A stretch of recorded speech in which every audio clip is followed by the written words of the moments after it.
Hey there! Tonight we're drifting back to early 1960s America, when a young president looked at the nation's children and saw something that worried him deeply. This isn't just a story about pull-ups and push-ups, though there will be plenty of both. It's about how one man's concern about soft Americans sparked a nationwide movement that transformed school gymnasiums, created the Special Olympics, inspired tens of thousands to walk 50 miles in a single day, and fundamentally changed how we think about physical fitness and civic duty. So settle in, maybe grab a pillow, and let's explore this fascinating chapter of American history together. And hey, if you enjoy deep dives into forgotten stories like this one, go ahead and hit that like button and subscribe. Now let's ease into this journey. The year is 1953, and in a quiet research lab, two scientists are about to discover something that will send shockwaves through the American government. Dr. Hans Krause and researcher Bonnie Prudden have just finished administering a simple fitness test to thousands of American schoolchildren. The Krause-Weber test isn't asking much, just 6 basic exercises like sit-ups and leg lifts, the kind of movements that any reasonably healthy child should be able to manage. But when the results come back, they reveal a startling truth that nobody wants to face. Nearly 58% of American children fail at least one category of this basic fitness assessment. To put that in perspective, only about 9% of European children fail the same test. Think about that for a moment. In the space of a single generation, something fundamental has shifted in American life. The country that stormed the beaches of Normandy just 8 years earlier, that prided itself on rugged individualism and frontier toughness, is now producing children who can't do a basic sit-up. The implications aren't just about health or athletics. This is the Cold War era, when every aspect of American life is viewed through the lens of competition with the Soviet Union. If war comes, will these soft American children be able to defend their country? Can a nation of weaklings maintain its position as leader of the free world? President Dwight Eisenhower reads these results and immediately understands the gravity of the situation. He's a military man, after all, someone who spent World War II coordinating millions of soldiers. He remembers the complaints from military officers during that war and the Korean conflict about the poor physical condition of draftees. Too many young men arriving at basic training overweight, out of breath, unable to keep up with the demands of military life. But this new study suggests the problem is getting worse, not better. On July 16, 1956, Eisenhower establishes the President's Council on Youth Fitness, hoping to reverse this alarming trend. But here's the thing about good intentions: they don't always translate into effective action. Eisenhower's council faces immediate obstacles. The federal government has no real power to mandate fitness programs in schools. Education is controlled at the state and local level, and many communities resist anything that smells like Washington interference. The council can advise, it can recommend, it can produce pamphlets and suggestions, but it can't actually make anyone do anything. Even more critically, Eisenhower himself seems to lose interest. He rarely speaks about physical fitness publicly, never appears at the council's annual conferences, never uses his considerable personal authority to champion the cause. The initiative limps along, largely forgotten except by a small group of dedicated advocates who understand what's at stake. Meanwhile, American life continues its steady drift towards sedentary comfort. The nation's economy has transformed dramatically since the beginning of the century. Mechanization has taken farmers out of the fields, or at least reduced the physical labor required for those who remain. Factory work, once demanding heavy manual labor, becomes increasingly automated. Machines do the heavy lifting while workers push buttons and pull levers. Outside of work, the transformation is even more dramatic. Television has arrived and Americans are mesmerized. Instead of playing baseball in empty lots or walking to school, Children sit transfixed before glowing screens, watching other people be active. Suburbs sprawl outward, designed around automobiles rather than pedestrians. The packed parking lot of the average high school tells the story. Nobody walks to school anymore when dad can drop you off in the family sedan on his way to work. Enter John Fitzgerald Kennedy, and everything is about to change. The Kennedy family doesn't just believe in physical fitness, they live it like a religion. Touch football games at the family compound in Hyannisport are legendary, full-contact affairs where brothers and sisters hurl themselves at each other with competitive fury. They swim, they sail, they ski, they play with an intensity that borders on obsession.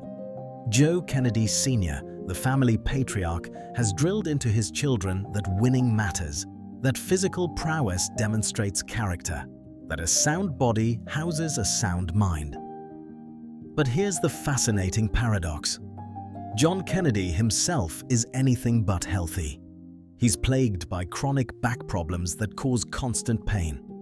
He suffers from Addison's disease, a potentially fatal condition affecting his adrenal glands. He battles various infections and ailments throughout his life. During World War II, when his PT boat was slammed and sunk by a Japanese destroyer in the South Pacific, Kennedy towed an injured crewman 3 miles through the ocean with the man's life jacket strap clenched between his teeth. The effort nearly killed him, left his back permanently damaged. Yet he never stopped moving, never stopped competing, never stopped pushing his body to perform despite the pain screaming through his spine. Maybe that's exactly why Kennedy cares so much about fitness. He understands viscerally that physical strength isn't just about muscles or athletics. It's about will, about refusing to quit, about the deep connection between bodily endurance and mental toughness. At Harvard, despite his health problems, he gamely pursued a spot on the football team, though he never progressed beyond junior varsity.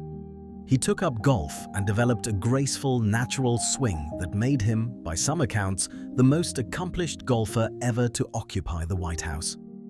Physical activity wasn't optional for Kennedy. It was existential, a way of proving to himself and the world that he could overcome any obstacle. So, when Kennedy runs for president in 1960, fitness isn't just a policy position, it's personal. And even before he takes the oath of office, he fires the opening salvo in what will become a nationwide cultural revolution.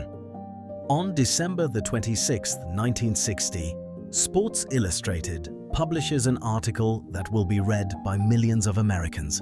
The title tells you everything you need to know about Kennedy's concerns. The Soft American. Kennedy doesn't mince words.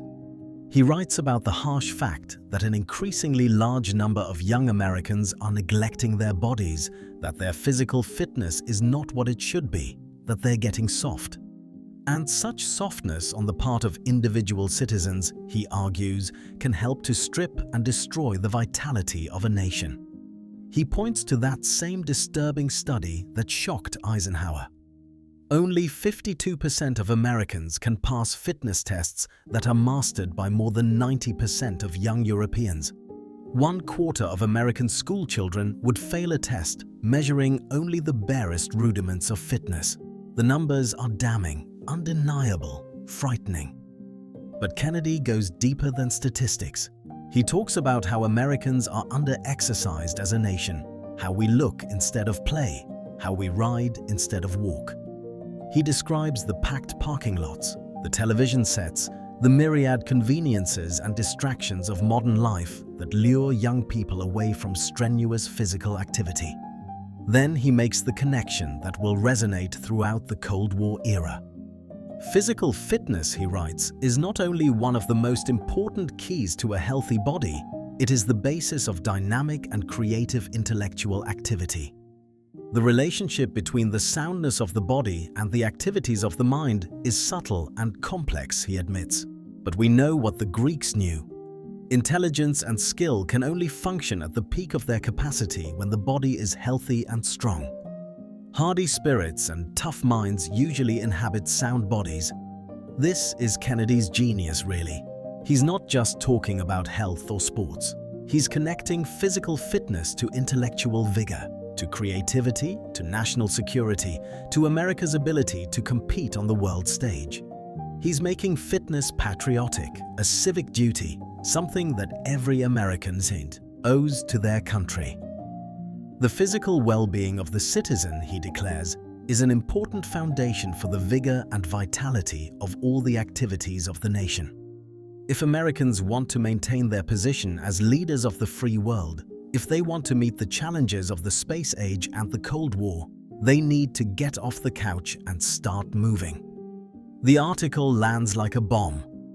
Sports Illustrated is one of the most widely read magazines in America, and here's the president-elect basically calling millions of Americans lazy and weak. But Kennedy's timing is perfect, and so is his tone. He's not scolding, he's challenging. He's not condemning, he's inspiring. And crucially, he's promising that his administration will actually do something about the problem, unlike Eisenhower's passive approach. True to his word, Kennedy moves fast. Just 1 month after his inauguration in January 1961, his administration convenes a conference on physical fitness. Kennedy doesn't just reorganize Eisenhower's toothless council, he completely reimagines it. First, he changes the name from the President's Council on Youth Fitness to the President's Council on Physical Fitness, broadening the mission to include all age groups, not just children. This isn't about creating a generation of fit soldiers, though that's certainly part of it. This is about transforming American culture, about making physical activity a fundamental part of American life from childhood through old age. Then Kennedy makes a brilliant personnel decision. He needs someone to lead this new council who has credibility, charisma, and celebrity status. He needs someone Americans will actually listen to. He chooses Charles Bud Wilkinson, the legendary football coach from the University of Oklahoma. Wilkinson isn't just any coach. He's built Oklahoma into a powerhouse program, compiling an astonishing winning record and earning national fame. He's articulate, photogenic, and passionate about fitness. Kennedy names him a special consultant to the president, ensuring that the council has direct access to the Oval Office and carries the weight of presidential authority. Wilkinson gets to work immediately. He authors a comprehensive program called the U.S. Physical Fitness Program, and the Kennedy administration arranges for distribution of nearly 250,000 copies to American schools. This isn't just a pamphlet with some exercise suggestions. It's a complete curriculum, carefully designed to be practical and achievable for schools of any size. The program emphasizes that every child can improve their fitness, that this isn't about creating elite athletes, but about raising the baseline for everyone. But Kennedy and Wilkinson understand that distributing books isn't enough. They need to capture America's imagination, to make fitness cool, exciting, something that kids actually want to do, rather than something forced on them by teachers and parents. So they launch one of the most creative and extensive publicity campaigns in American history. They strike a deal with ABC television for free airtime to promote fitness programs. They create 650 television kits and 3,500 radio kits, complete with scripts and promotional materials, and distribute them to stations across the country. Suddenly, public service announcements about youth fitness are everywhere, featuring not just Bud Wilkinson, but astronauts, the ultimate heroes of the space age, and even President Kennedy himself.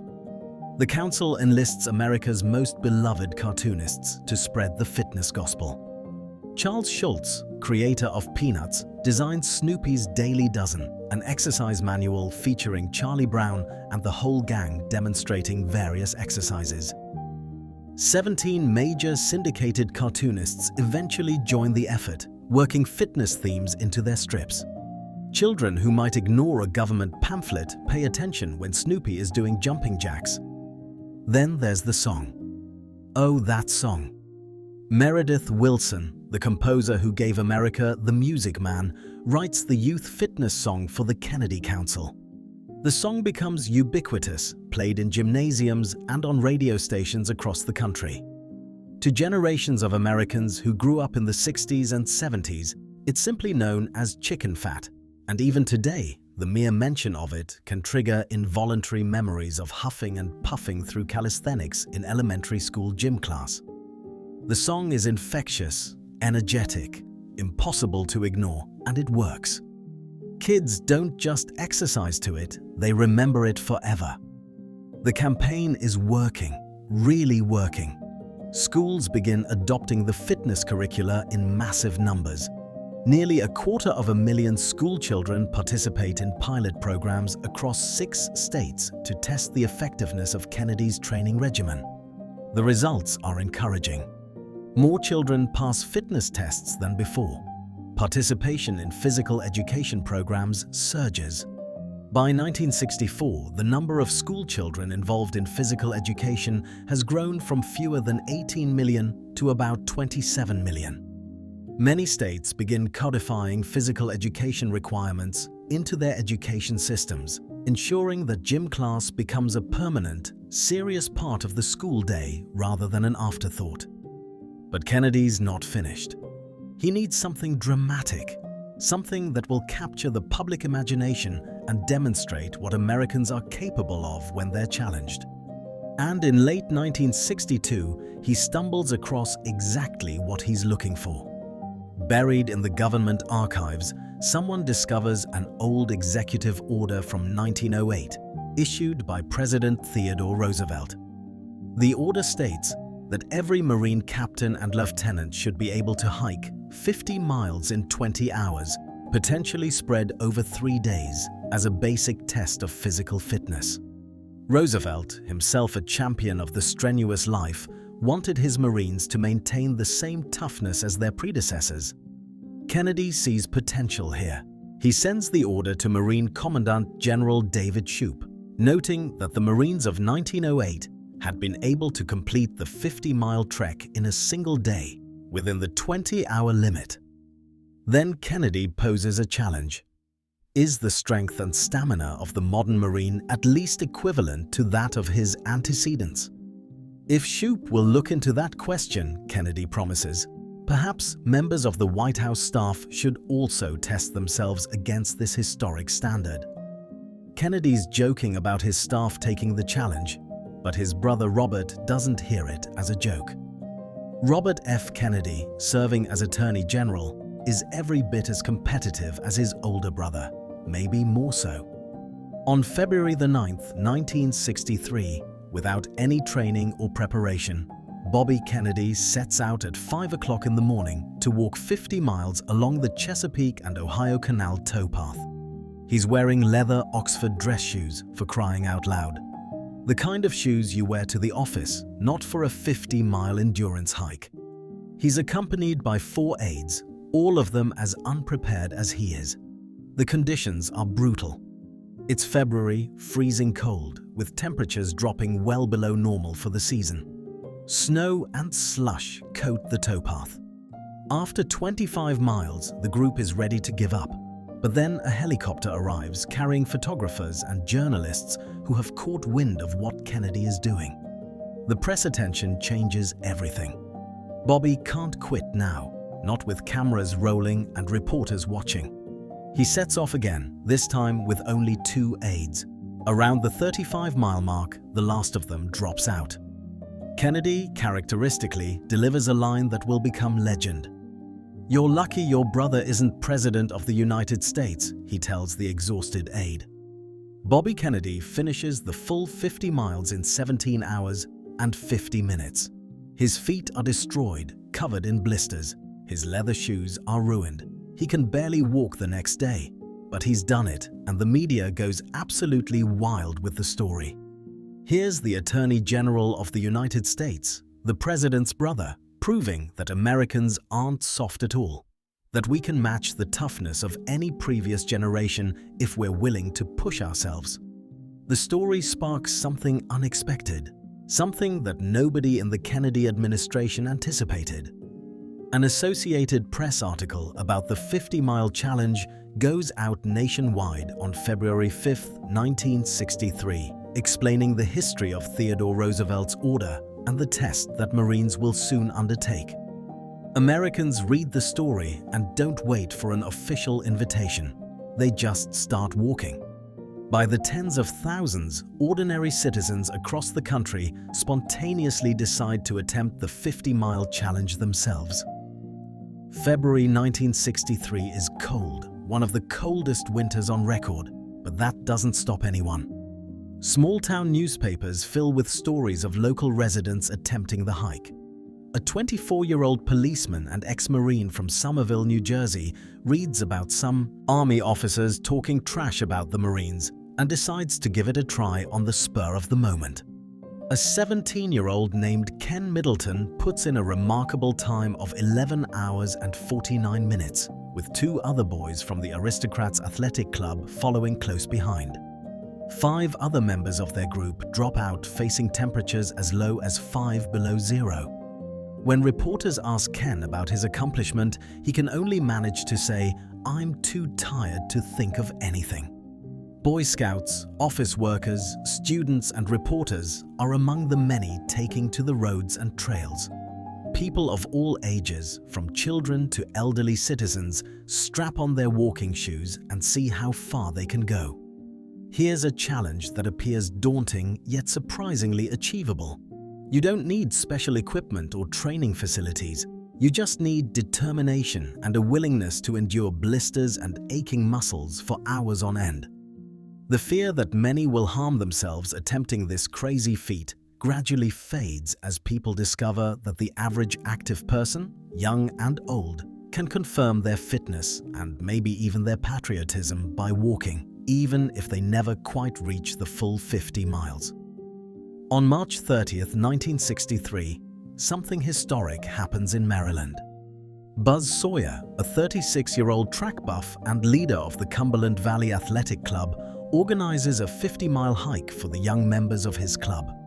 Unlike almost all the other hundreds of 50-mile events happening around the country, Sawyer's group has actually trained for this. The hike follows the Appalachian Trail and the C&O Canal towpath, finishing at St. James School in Hagerstown. 10 boys and Sawyer start the hike. It's grueling, but they're prepared and they make it. Sawyer calls it the Sivassi 50-mile hike, just a simple test of his club members' conditioning. Nobody knows it at the time, but this event will become legendary.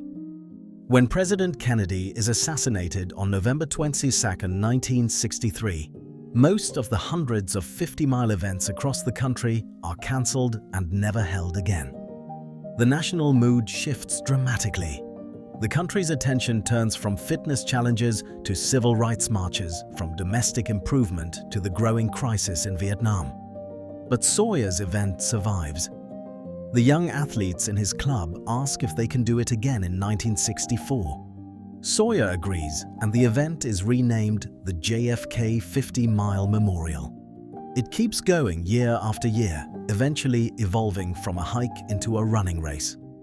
Today, more than 60 years later, the JFK 50 Mile is America's oldest continuously held ultramarathon, a living monument to that brief moment when tens of thousands of Americans walked themselves into exhaustion because their president challenged them to be tougher. But there's another story unfolding during these same years, one that might be even more significant in the long run. Out in Carmichael, California, a high school physical education teacher named Stan Leprotti has created something extraordinary. Leprotti is a World War II veteran who takes the physical health and wellness of his students very seriously, far more seriously than most PE teachers of his era. In 1957, he develops a comprehensive program at La Sierra High School that will eventually catch President Kennedy's attention and become a model for the entire nation. The La Sierra system is revolutionary.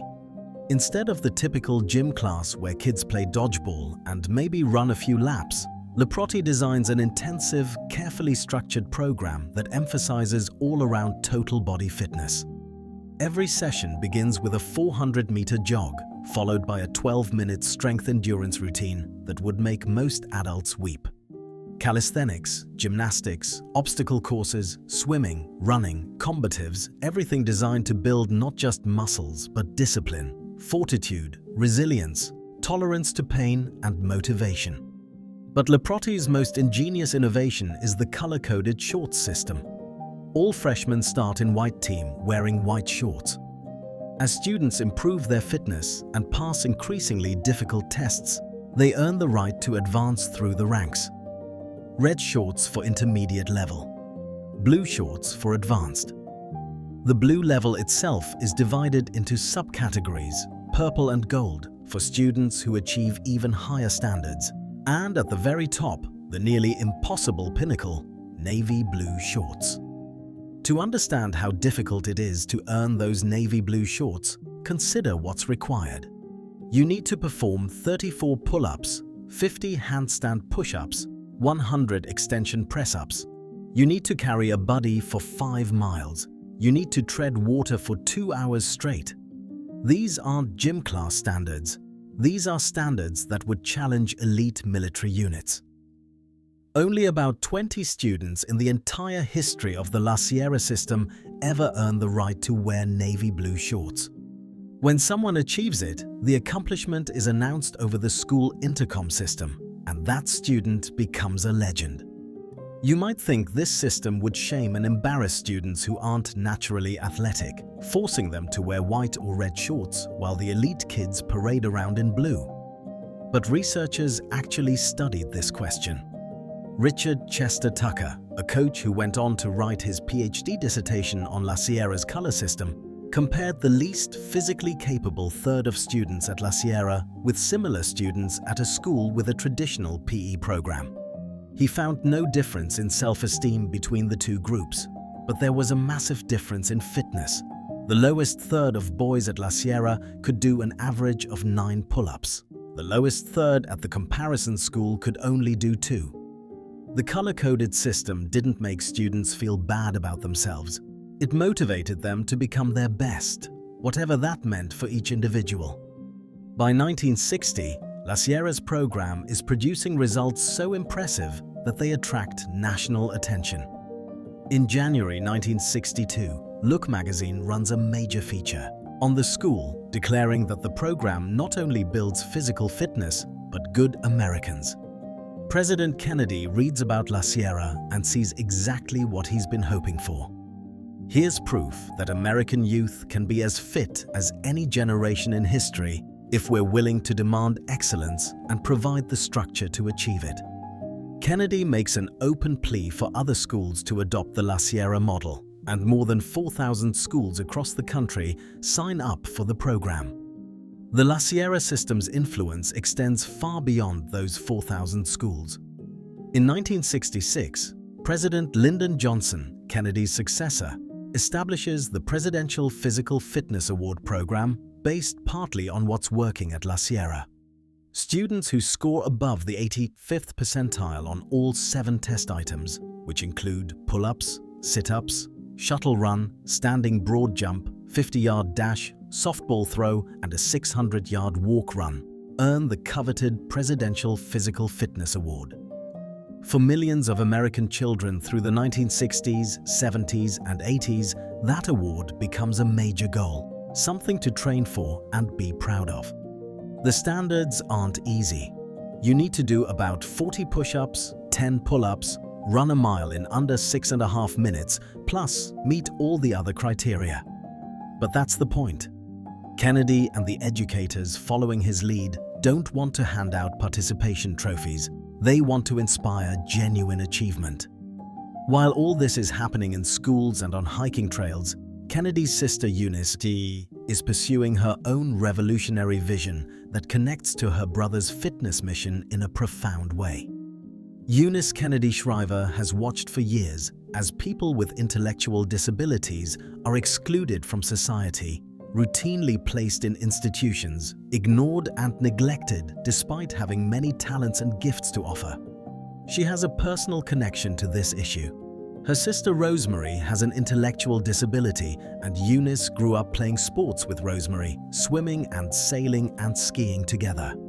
She's seen firsthand that people with intellectual disabilities can be athletic, can compete, can experience the joy and confidence that comes from physical achievement. In 1962, the same year Kennedy's fitness program is hitting full stride across America, Eunice starts something called Camp Shriver at her Maryland farm. She invites young people with intellectual disabilities to a summer day camp where they can explore their capabilities in various sports and physical activities. This is a revolutionary idea at the time. Most people believe that individuals with intellectual disabilities can't really participate in athletics, that it's too difficult or dangerous, that they should be kept safe and protected rather than challenged. Eunice knows better. She's seen what her sister Rosemary could do. She understands that sports can be a great equalizer, a common ground that unites people from all walks of life. Camp Shriver starts small, but the results are extraordinary, he adds. These children and young adults, most of whom have been living in institutions with no opportunity for physical activity, prove capable of far more than anyone imagined. They run, they jump, they throw, they swim. They compete with enthusiasm and determination. They experience the thrill of pushing themselves, of achieving something difficult, of earning respect through their efforts. Eunice realizes she's onto something much bigger than a backyard summer camp. In March 1968, Eunice and the Chicago Park District hold a news conference to announce plans for the first Olympic-style games for young people with intellectual disabilities. 4 months later, in July 1968, about 1,000 athletes with intellectual disabilities from the United States and Canada compete in the first Special Olympics International Summer Games in Chicago's Soldier Field. The opening ceremony includes a teenager carrying a torch to light a 45-foot John F. Kennedy Flame of Hope. Over 200 events are offered, from broad jump to softball throw, from swimming to floor hockey. Eunice Kennedy Shriver delivers the opening remarks, and her words echo the principles her brother championed. She quotes the ancient gladiators, "Let me win, but if I cannot win, let me be brave in the attempt." Then she tells the gathered athletes, "Today all of you young athletes are in the arena. Many of you will win, but even more important, I know you will be brave and bring credit to your parents and to your country." The connection to JFK's broader fitness mission is unmistakable. Physical activity isn't just for the elite or the naturally gifted. It's for everyone, a fundamental human right and a pathway to dignity, confidence, and community. The Special Olympics grow rapidly, becoming an international movement that today serves more than 6 million athletes in 200 countries.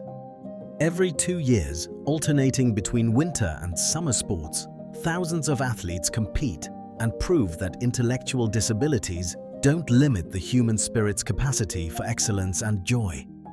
The Special Olympics become one of the most enduring and meaningful legacies of the Kennedy family's commitment to physical fitness and human dignity.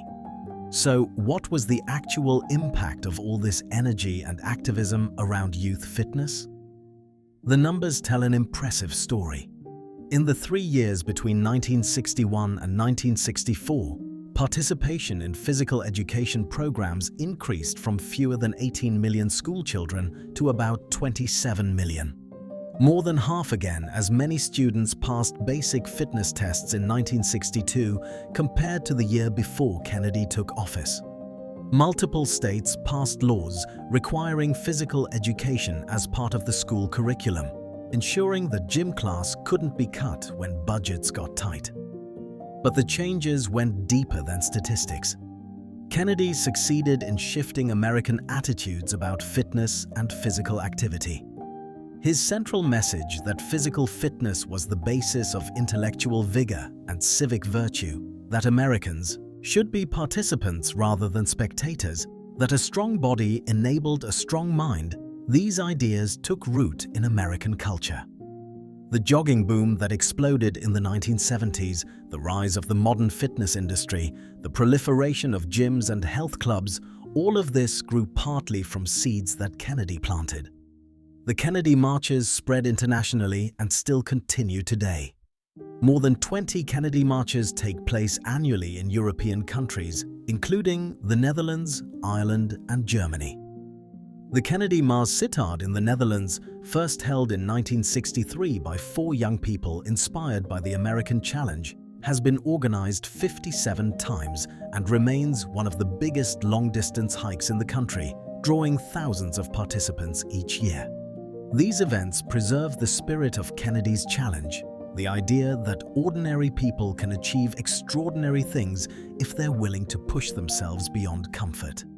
Of course, La Sierra High School eventually closed in 1983, and its legendary PE program faded with it. The rigor and demands of the system became casualties of changing times. As the Vietnam War dragged on, students began showing up to PE class not dressed for exercise as a form of protest. The cultural shifts of the late 1960s and 1970s made the quasi-military discipline of programs like La Sierra seem out of step with the times. The presidential physical fitness test continued in various forms through the decades, but participation and emphasis gradually declined. By 2013, the program was replaced with new initiatives that focused more on overall health and participation rather than competitive achievement. Today, we face a different fitness crisis.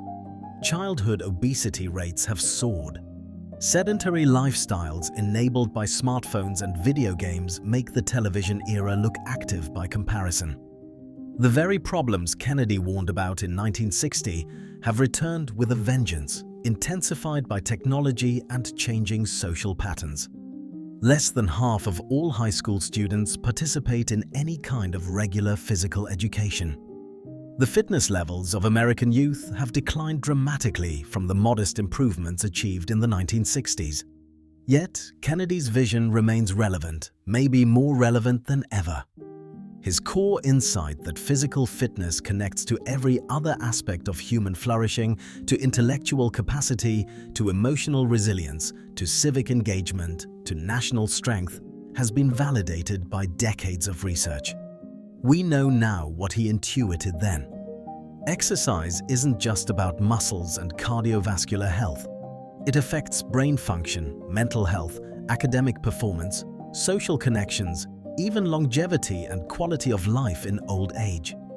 The question is whether we have the will to act on this knowledge the way Kennedy did. Can we make fitness patriotic again, a civic duty rather than just a personal lifestyle choice? Can we find creative ways to inspire children and adults to move their bodies, to challenge themselves, to discover the satisfaction that comes from physical accomplishment? Can we build systems and structures that make physical activity accessible and appealing to everyone, not just the naturally athletic? Kennedy's approach offers lessons beyond just fitness policy. He understood the power of storytelling, of connecting policy goals to deeper values and national identity. He knew how to mobilize popular culture, from cartoonists to composers, to spread his message. He recognized that personal example matters, that a president who makes fitness a priority gives permission to millions of citizens to do the same. He wasn't afraid to challenge Americans, to call them soft, to demand more from them, because he did it in a spirit of possibility rather than criticism. He believed Americans could rise to any challenge if they understood what was at stake. Most importantly, Kennedy connected physical fitness to the ancient Greek ideal of the whole person, the harmony of body and mind, the integration of physical prowess with intellectual and moral virtue. He reminded Americans that the founding generations understood this connection, that the tough, active, physically capable citizens who built the nation weren't accidents of their time, but products of a way of life that valued strength and endurance. The pioneers didn't need gym memberships because their daily existence demanded physical exertion. But once technology and prosperity removed that natural fitness requirement from modern life, something intentional had to replace it. That's still true today. We're not going back to a world where most people make their living through physical labor. Technology will continue advancing, making life easier and more sedentary. Which means the challenge Kennedy identified in 1960 hasn't disappeared. It's intensified. We need more than ever to make conscious, deliberate choices about movement and exercise. We need to build environments, systems, and cultures that encourage and celebrate physical activity. We need to remember that fitness isn't vanity or optional recreation. It's fundamental to human flourishing, to individual and collective well-being. Kennedy would have been pleased to know that the JFK 50-mile ultramarathon still runs every year, that thousands of people still walk Kennedy marches in Europe, that the Special Olympics continue growing and changing lives. These living legacies prove that one person with vision and determination really can transform culture, can set in motion movements that outlive them and touch millions of lives.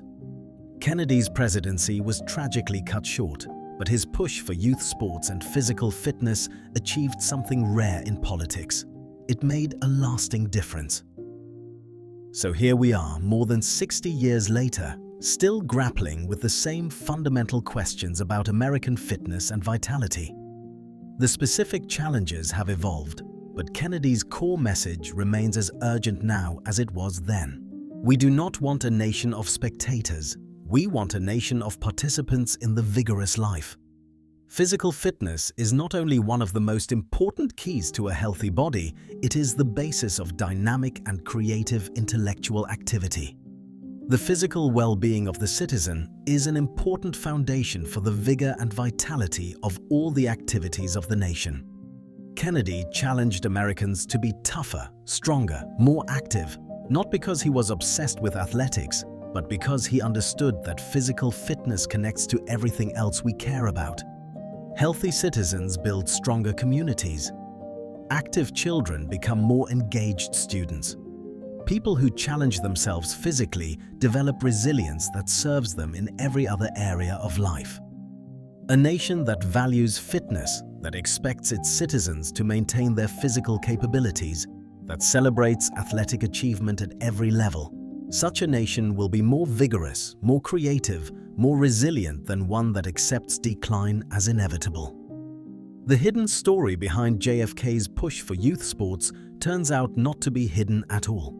It's written in the experiences of millions of Americans who remember huffing and puffing to earn that presidential fitness award, who attempted that crazy 50-mile hike, who trained in programs inspired by La Sierra, who cheered at Special Olympics events.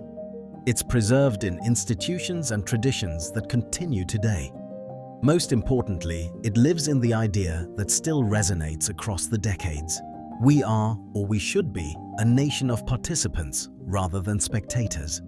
We owe it to ourselves, to our communities, to our country, to keep our bodies and minds vigorous and capable. So maybe next time you're tempted to skip the workout, to take the elevator instead of the stairs, to drive when you could walk, remember JFK's challenge. Remember Bobby Kennedy slogging through 50 miles of snow and slush in leather dress shoes. Remember those La Sierra students doing handstand push-ups and earning their navy blue shorts. Remember Eunice Kennedy Shriver believing that everyone, regardless of ability, deserves the chance to compete and excel. Remember that fitness isn't just personal. It's civic, it's communal. It's part of what makes us who we are as Americans. And hey, if you found this story as fascinating as I did, if it changed how you think about fitness and civic duty, if it inspired you to move a little more and sit a little less, do me a favor. Hit that like button, subscribe to the channel, and share this video with someone who needs to hear Kennedy's message. Because the work he started isn't finished. Every generation has to renew the commitment to physical fitness and the vigorous life. This is our moment to carry forward what JFK began. Thanks for joining me on this journey through a remarkable chapter of American history. Now get up and move. You'll be glad you did.